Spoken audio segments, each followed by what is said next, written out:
কলেজের ল সেমিনার শুরু হলো আজ থেকে। কিংস্টন এডুকেশনাল ইনস্টিটিউট 1947 সালের পূর্ব আইনের কোডিফিকেশনের মাধ্যমে ইতিহাসের অগ্রগতি শীর্ষক 3 দিনের জাতীয় সেমিনারের আয়োজন করবে Indian council of historical research বা ICHR দ্বারা স্পন্সর করা কিংস্টন এডুকেশনাল ইনস্টিটিউটের সেক্রেটারি উমা ভট্টাচার্য এবং প্রেসিডেন্ট টিপম ভট্টাচার্য দ্বারা আয়োজিত এই ইভেন্টে ডক্টর চম্পক ভট্টাচার্য, ডক্টর রঞ্জিতা মুখার্জি এবং অধ্যাপক ডক্টর শম্ভুপ্রসাদ চক্রবর্তী সহ অন্যান্যরা অংশগ্রহণ করে। এই সেমিনারটি কিংস্টন এডুকেশনাল ইনস্টিটিউট দ্বারা আয়োজিত পূর্ববর্তী ইভেন্টের সাফল্য অনুসরণ করে। আসন্ন সেমিনারের লক্ষ্য হল 1947-এর পূর্ববর্তী আইনগুলিকে কোডিফাই করার তাৎপর্য এবং ঐতিহাসিক গবেষণার অগ্রগতিতে তাদের প্রভাব সম্পর্কে একটি বিস্তৃত বোঝাপড়া প্রদান করা।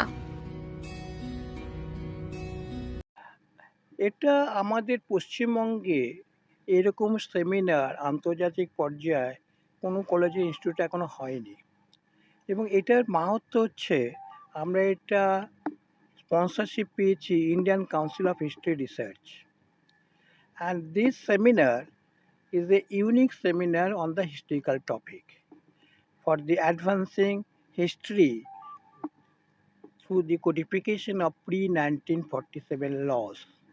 1947 ইন্ডিপেন্ডেন্স আগে আমাদের সমস্ত লগুলো তৈরি হয়েছিল। এখন এই লগুলো আমরা এখনো কম্প্যাক্ট করে একটা অ্যাডভান্সিং হিস্ট্রি পর্যায়ে আনতে পারি।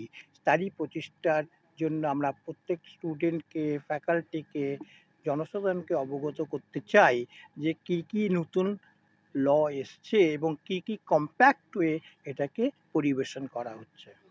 আমাদের এখানে যেহেতু এটা ন্যাশনাল সেমিনার, আমরা প্রতিটা কান্ট্রির বিভিন্ন জায়গার থেকে আমাদের স্পিকার নিয়ে এসেছি। যেমন দিল্লির থেকে নিয়ে এসেছি, তারপরে রায়পুর থেকে এনেছি, হরিয়ানা থেকে এনেছি। এরকম প্রতিদিন 3 দিনের সেমিনারে 3 দিনই আমাদের ডিফারেন্ট এক্সটার্নাল এক্সপার্ট আসছে বাইরের স্টেট থেকে। বিসাইডস আমাদের নিজস্ব স্টেটের ডিফারেন্ট জাজেস ওনারা এসছেন, police commissioner, joint police commissioner উনিও অ্যাজ এ চিফ গেস্ট আছেন, এবং অল ডিস্ট্রিক্ট জাজেস আছেন, অ্যাডভোকেট আছেন, অ্যান্ড ইন হাউস ফ্যাকাল্টিও আছে।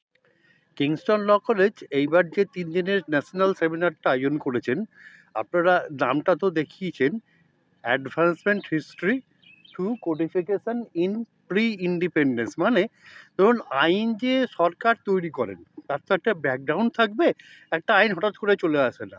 আইনটা কখন আসে? যখন কোনো একটা ব্যাপার নিয়ে সমাজে একটা কনফ্লিক্ট তৈরি হয়, লোকে চায় যে এই ব্যাপারটা নিয়ে সরকার একটা আইন করুক, তখন ল কমিশনের থ্রু দিয়ে একটা আইন তৈরি করে সরকারের পার্লামেন্টে প্লেস করে আইনটা আনা হয়, এবং এইটা দিয়ে সমাজকে আমরা চেঞ্জ করার চেষ্টা করে থাকি ভালোর দিকে, টুয়ার্ডস এ ওয়েলফেয়ার স্টেট। যদি সেই আইন ঠিকমতো না লোকে মনে করে ঠিকমতো হয়েছে, তখন তাকে আবার অ্যামেন্ডমেন্ট করতে হয়। এইভাবে লয়ার প্রসেসটা সবসময় কন্টিনিউয়াসলি চলছে। কাজেই ছাত্রদের এটা জানা প্রয়োজন যে আমাদের প্রি ইন্ডিপেন্ডেন্স মানে স্বাধীনতার আগে থেকে এই যে প্রসেস শুরু হয়েছিল, প্রথম ল কমিশন স্থাপন হয়েছিল, তারপরে লগুলো তৈরি হতে আরম্ভ করলো। কিছু কিছু ল এতদিন চলছিল, যেমন গত 30শে জুন পর্যন্ত পেনাল কোডটা চলেছে, তারপর চেঞ্জ করা হলো।